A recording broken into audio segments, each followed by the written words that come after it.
யூத ராஜாக்களின் வம்ச வரலாறுகளை படிக்கும் பொழுது, நம்முடைய வாழ்க்கையில் சமாதானமாகவும், சந்தோஷமாய் வாழ்வதற்கான வழிகளையும், நம் வாழ்க்கையில் வருகிற துன்பத்திற்கும், கொடுமைகளுக்கும், துயரத்திற்கும் காரணம் என்ன என்பதையும் நாம் தெளிவாக தெரிந்து கொள்ளலாம். நம்முடைய பிதாவாகிய தேவனுடைய அன்பும், ஆண்டவராகிய இயேசு கிறிஸ்துவின் கிருபையும், சமாதானமும் உங்கள் அனைவரோடும் கூட என்றென்றைக்கும் இருப்பதாக. தலைப்பு: நான் உன்னை விட்டு விலகுவதும் இல்லை, உன்னை கைவிடுவதும் இல்லை. 2 நாளாகமம் 34ஆம் அதிகாரம். பெற்றோர்களின் வழியிலேயே பிள்ளைகள் நடப்பதில்லை. சிலர் பெற்றோர்கள் மோசமானவர்களாகவும், கர்த்தருக்கு கீழ்ப்படியாதவர்களாகவும், பிள்ளைகள் நல்ல பிள்ளைகளாக கர்த்தருக்கு கீழ்ப்படுகிறவர்களாகவும் இருப்பது வழக்கம். அதுபோல சில பெற்றோர்கள் நல்லவர்களாகவும், அவர்களுடைய பிள்ளைகள் கர்த்தருக்கு கீழ்ப்படியாதவர்களாகவும் இருப்பது வழக்கமாக. இன்னும் சொல்ல போனால், ராஜாக்களின் காலத்தில் இஸ்ரவேலின் ராஜ வம்சத்தின் வழியில் பார்க்கும் பொழுது இது சாதாரணமான நிகழ்வாக இருக்கிறது. மனாசே அக்கிரமம் செய்து மனம் திரும்பினார். அவருடைய குமாரனான ஆமோன் அக்கிரம வாழ்க்கை வாழ்ந்து கர்த்தரை விட்டு விலகி போனார். ஆனால் ஆமோனின் குமாரனான யோசியா கர்த்தருக்கு பிரியமான வழிகளில் நடக்கத் தொடங்கினார். யூதாவின் ராஜாவாகிய யோசியா ராஜா வாழ்ந்த வாழ்க்கை, கர்த்தருக்கு அவர் கீழ்ப்படிந்து நடந்தார். அவருடைய வாழ்க்கை எப்படி இருந்தது என்பதை குறித்து சற்று ஆராய்ந்து பார்ப்போம். இந்த செய்திகள் யூத ராஜாக்களின் வம்ச வரலாறுகளை படிக்கும் பொழுது நம்முடைய வாழ்க்கையில் சமாதானமாகவும், சந்தோஷமாய் வாழ்வதற்கான வழிகளையும், நம் வாழ்க்கையில் வருகிற துன்பத்திற்கும், கொடுமைகளுக்கும், துயரத்திற்கும் காரணம் என்ன என்பதையும் நாம் தெளிவாக தெரிந்து கொள்ளலாம்.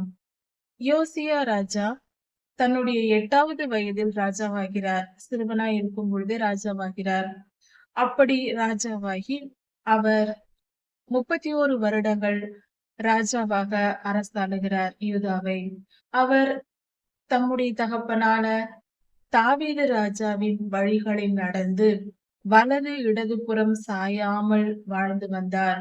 அதாவது தாவீது ராஜா வம்சத்தில் பிறந்தவர் யோசியா.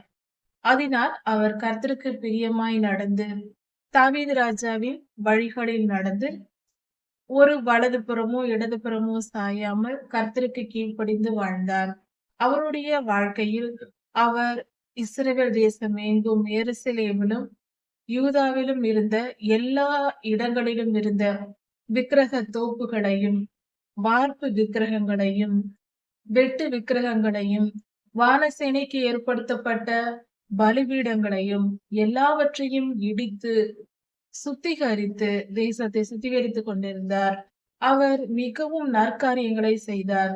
அவர் தன்னுடைய 16வது வயதில் அவர் கர்த்தருக்கு ஏற்ற இருதயத்தை பெற்று 20வது வயதிலிருந்து 4 வருடங்கள் கற்றறிந்து தன்னுடைய 20வது வயதில் தேசத்தை கர்த்தருக்கு பிரியமாய் நடத்த கற்றுக்கொண்டார்.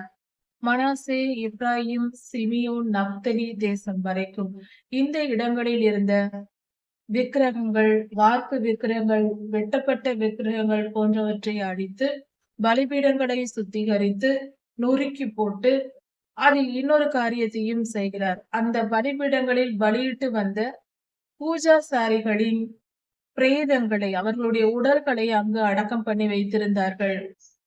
அவர்கள் கட்டின பலிபீடங்களின் மேல் அந்த பூஜாசாரிகளின் எலும்புகளை போட்டு எரித்து அதை மீண்டுமாக பயன்படுத்த முடியாதபடிக்கு அதை அருவருப்பாக்கி போட்டார். யோசியா ராஜா இப்படியாக தேசத்தை சுத்திகரித்தார். எருசலேமிலிருந்து புறப்பட்டு போய் இந்த இடங்களில் எல்லாம் சுத்திகரித்தார். இதன் பின்பாக அவர் கர்த்தருடைய தேவாலயத்தையும் சுத்திகரித்து அங்கிருந்த எல்லாவித தீய காரியங்கள், அருவருப்பான, கர்த்தருக்கு பிடிக்காத அருவருப்பான காரியங்கள், சிலைகள், பலிபீடங்கள் போன்றவற்றை எல்லாம் நொறுக்கி போட்டு சுத்திகரித்து அவர் கர்த்தருக்கு பிரியமாய் நடக்க முயற்சித்தார். யோசியா ராஜா தன்னுடைய ராஜ்யபாரத்தின் 18ஆம் வருஷத்தில் மாசெயா, சாப்பான், யோவாக் என்பவரை தெரிந்து கொண்டு அவர்களை கர்த்தருடைய தேவாலயத்திற்கு அனுப்பி அதை பழுது பார்க்கும் வேலைகளில் ஈடுபட செய்தார். சொல்லி அனுப்பினார். தேவாலயம் பழுது பார்க்கப்பட வேண்டும், அதற்கான ஆயத்தங்களை செய்யுங்கள் என்று இந்த 3 பேரையும் அனுப்பினார். இவர்கள் அங்கு போய் பிரதான ஆசாரியன் ஆகிய இல்க்கியாவினிடத்தில் பேசினார்கள். அங்கிருந்த லேவியர்கள், தேவாலயத்தில் இருந்த லேவியர்கள் எல்லோரையும் அழைத்து தேவாலயம் பழுது பார்க்க ஏற்பாடு செய்யப்பட்டது. இவர்கள் எல்லோரும், அங்கிருந்த லேவியர்கள் புறப்பட்டு போய், அதாவது பிரதான ஆசாரியனாகிய இல்க்கியா தெரிந்து கொள்ளப்பட்ட லேவியர்கள் போய் தேசம் எங்கும் பணத்தை சேகரித்து, அதாவது தேவாலயம் பழுது பார்ப்பதற்கு தேவையான பணத்தை சேகரித்து கொண்டு வந்து கொடுத்தார்கள். அந்த பணத்தை எடுத்து இந்த மூவரும், ராஜா அனுப்பிய மூவரும் சேர்ந்து பிரதான ஆசாரியர்களிடத்தில் கொடுத்தார்கள். பிரதான ஆசாரியனாகிய இல்க்கியா அதை பெற்று தேவாலயத்தின் விசாரிப்புக்காரரிடத்திலும் ஊழியக்காரரிடத்திலும் கொடுத்து அதை எடுத்து பயன்படுத்தி தேவாலயத்தை பழுது பார்க்கும்படி சொன்னார். அந்த பணம் வெட்டின கற்கள் வாங்குவதற்கும், மர வேலைகள் செய்வதற்கு தேவையான இணைப்பு பலகைகள் வாங்குவதற்கும், தேவையான மரம் வாங்குவதற்கும், மற்றும் கூலி ஆட்களுக்கு கொடுக்க வேண்டிய பணத்திற்கும் இப்படியாக அந்த பணம் செலவழிப்பதற்கு கொடுக்கப்பட்டது. அவர்கள் தேவாலயத்து ஊழியர்களிடத்திலும் விசாரிப்புக்காரரிடத்திலும் இந்த பொறுப்பை கொடுத்து பணத்தையும் கொடுத்தார்கள். இப்படி அவர்கள் அந்த பணத்தை பெற்றுக் கொண்டவர்கள் மிகவும் உண்மையுமாய் நேர்மையுமாய் கர்த்தருக்கு பயந்து காரியங்களை செய்தார்கள். தேவாலயம் பழுது பார்க்கும் பணி நடைபெற்றது. இப்படி இருக்க அவர்களிடத்தில் ஒருபோதும் ஒரு கணக்கும் அவர்கள் கேட்கவில்லை. ஏனென்றால் அவர்கள் கர்த்தருக்கு பயந்து உண்மையாய் செயல்பட்டார்கள். அங்கிருந்த லேவியர்களில் முராரி வகுப்பை சார்ந்தவர்கள், முராரி வம்சத்தை சேர்ந்தவர்கள் பாடல் பாடுகிறவர்களாகவும், கீத வாத்தியங்கள், எல்லாவித கீத வாத்தியங்கள் வாசிக்கிறவர்களாகவும் இருந்தார்கள். அவர்கள் அது மட்டும் அல்லாமல் மணியக்காரராகவும், சேவைக்காரராகவும், கணக்கர்களாகவும், வாசல் காவலாளர்களாகவும் லேவியர்கள் இருந்தார்கள். இவர்கள் எல்லோரும் அங்கு கர்த்தருக்கு பிரியமாய் நடந்து, கர்த்தருக்கு கீழ்ப்படிந்து, கர்த்தருடைய வார்த்தைகளின்படியே தேவாலயம் பழுது பார்க்கும் பணியை செய்தார்கள். தேவையான எல்லா ஏற்பாடுகளும் செய்யப்பட்டது. இப்படி தேவாலயம் பழுது பார்க்கப்பட்டு கொண்டிருக்கும் பொழுது, அவர்கள் அதை சுத்திகரிக்கும் போது தேவாலயத்தில் நியாயப்பிரமாண புஸ்தகம் இருந்து கண்டெடுக்கப்பட்டது. அப்படி கண்டெடுக்கப்பட்ட அந்த புஸ்தகத்தை எடுத்து பிரதான ஆசாரியனாகிய இல்க்கியாவினிடத்தில் கொடுத்தார்கள். ஆசாரியனாகிய இல்க்கியா அதை சம்பிரதியாகிய சாப்பான் இடத்தில் கொடுத்தார். ராஜாவின் சம்பிரதியாகிய சாப்பான் அதை பெற்றுக்கொண்டு தேவாலயத்திலிருந்து ராஜாவின் இடத்தில் போய், யோசியா ராஜாவினிடத்தில் போய் காரியங்களை தெரிவித்தார். இப்படியாக தேவாலயத்திற்கு தேவையான பணம் வசூலிக்கப்பட்டு அந்த பணத்தை சரியாக செலவு செய்ய விசாரிப்புக்காரரிடத்தில் கொடுக்கப்பட்டது என்றும், தேவாலயம் சுத்திகரிக்கப்பட்டு கொண்டிருக்கிறது என்றும், அப்படி அந்த பணிகள் செய்து கொண்டிருக்கும் பொழுது கர்த்தருடைய நியாயப்பிரமாண புஸ்தகம் கிடைத்தது என்று சொல்லி சம்பிரதியாகிய சாப்பான் இந்த புஸ்தகத்தை கொடுத்தார். அதை பெற்றுக்கொண்ட ராஜா அதை வாசிக்கும்படி சொல்ல அதை வாசித்தார்கள். அப்பொழுது ராஜா அந்த வார்த்தைகளை எல்லாம் கேட்டு, நியாயப்பிரமாண புஸ்தகத்தின் வார்த்தைகளை கேட்டவுடன் மிகவும் துக்கப்பட்டு வேதனையுற்று, தன்னுடைய அந்த வார்த்தை வாசித்துக் கொண்டிருக்கும் பொழுதே தன்னுடைய வஸ்திரத்தை கிழித்து தன்னை தாழ்த்தி, தானும் தன்னுடைய முன்னோர்களும் செய்த அக்கிரமத்தை எல்லாம் புரிந்து கொண்டு தன்னை தாழ்த்தி அவர் அழுதார். வஸ்திரங்களை கிழித்து கொண்டு, நம் முன்னோர்கள் அநியாயமாய் கர்த்தருக்கு விரோதமான செயல்களை செய்தார்கள், அது நிமித்தமே நமக்கு இந்த பாடுகள் வந்தது என்று ஒப்புக்கொண்டு கர்த்தருக்கு ஏற்றபடி நடந்து கொண்டார். அவர் அறிக்கை செய்தார். தம்முடைய குற்றங்களை, தம் முன்னோர்களின் குற்றங்களை அறிக்கை செய்து அவர் தன்னை தாழ்த்தினார். இப்படி நடந்து கொண்டு இருக்கும் பொழுது அந்த நியாயப்பிரமாண புஸ்தகம் வாசிக்கப்பட்டது. எல்லோரும் ஜனங்கள் கேட்டார்கள். பின்பு யோசியா ராஜா தேசத்தில் ஏற்பட்டிருக்கிற எல்லாவித கஷ்டங்களுக்கும் நம் முன்னோர்கள் செய்த வழிபாடுகளே காரணம் என்பதை புரிந்து கொண்டு அவர் தன்னை தாழ்த்தி கர்த்தருக்கு முன்பாக பணிந்து, அவர் ஆக வேண்டிய அடுத்த காரியம் என்னவென்று யோசித்து அவர் ஒரு தீர்க்கதரிசியின் இடத்தில் ஆட்களை அனுப்பினார். அதாவது அரண்மனையில் வஸ்திரசாலை விசாரிப்புக்காரர் ஒருத்தர் இருந்தார். அவருடைய மனைவியின் பெயர் உல்தாள். உல்தாள் ஒரு தீர்க்கதரிசினியாய் இருந்தார்கள். அந்த பெண் அவர்கள் தீர்க்கதரிசினியாய் இருந்தது நிமித்தம் அதை கேள்விப்பட்ட ராஜா தம் ஜனங்களை அங்கு அனுப்பி உல்தான் தீர்க்கதரிசியின் இடத்தில் அனுப்பி, நீங்கள் போய் கர்த்தரிடத்தில் என்ன செய்தி என்று கேட்டு வாருங்கள் என்று அனுப்பினார்.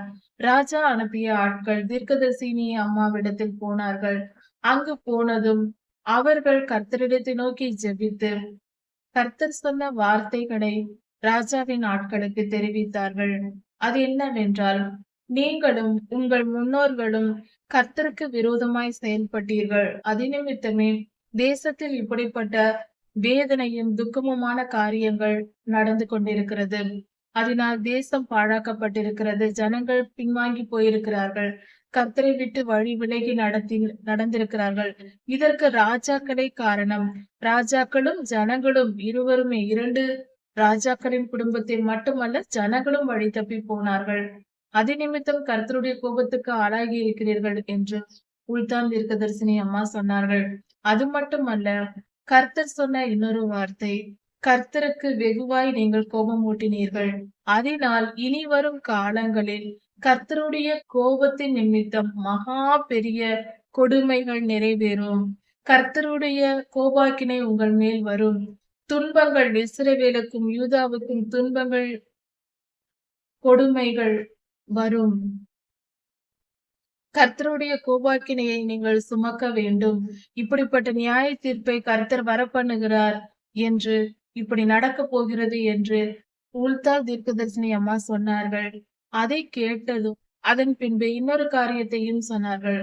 அதாவது, கர்த்தருடைய நியாயப்பிரமாண புஸ்தகத்தை வாசிக்கும் பொழுது அதை புரிந்து உணர்ந்து கொண்ட ராஜா தன்னை தாழ்த்தி தன் வஸ்திரங்களை கிழித்து தன் இருதயத்தை தாழ்த்தியதினால், கர்த்தருக்கு முன்பாக தாழ்த்தியதினால், கர்த்தர் யோசியா ராஜாவின் மேல் இரக்கம் வைத்து அவருடைய நாட்களில் அப்படி நடக்காமல் அவருடைய கண்கள் கர்த்தர் கொடுக்க போகிற இந்த நியாய தீர்ப்பை பார்க்காது என்றும், அதற்கு முன்பாக அவர் தம்முடைய பிதாக்கள் அண்டையில் கர்த்தரிடத்தில் சேர்த்து கொள்ளப்படுவார் என்றும், அவருடைய காலத்திற்கு பின்பே இந்த நியாய தீர்ப்பு வரும் என்றும் தீர்க்கதரிசினி அம்மா தீர்க்க தரிசனம் உரைத்தார்கள்.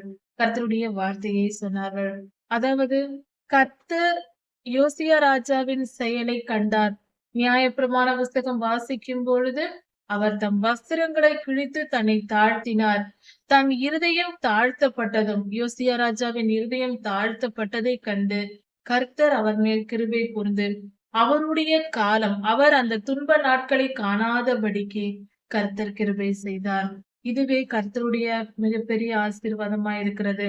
அவர் மிகவும் நல்லவர், நம்மை எப்பொழுதும் கவனித்துக் கொண்டு இருக்கிறவர் என்பதற்கு இந்த சம்பவமும் சாட்சியா இருக்கிறது. அதாவது, ஒரு புஸ்தகம் ராஜாவின் முன்பாக வாசிக்கப்படுகிறது.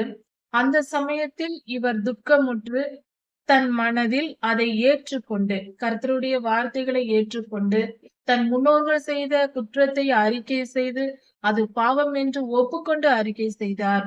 வருத்தப்பட்டார். அந்த கொடுமைகளை, அந்த பாவத்திற்கு வேதனைப்பட்டார். இப்படியெல்லாம் நடந்து விட்டதே என்று. இவர் மனம் பரிசுத்தமாய் இருந்தது நிமித்தம் கர்த்தர் யோசியா ராஜாவுக்கு கிருபை செய்தார். அவர் அந்த துன்ப நாட்களை காணாதபடி கர்த்தர் செய்தார். இதுவே கர்த்தருடைய கிருபையாய் இருக்கிறது. நம்மை நாம் தாழ்த்தும் போது கர்த்தர் நம்மை விடுதலையாக்குவார்.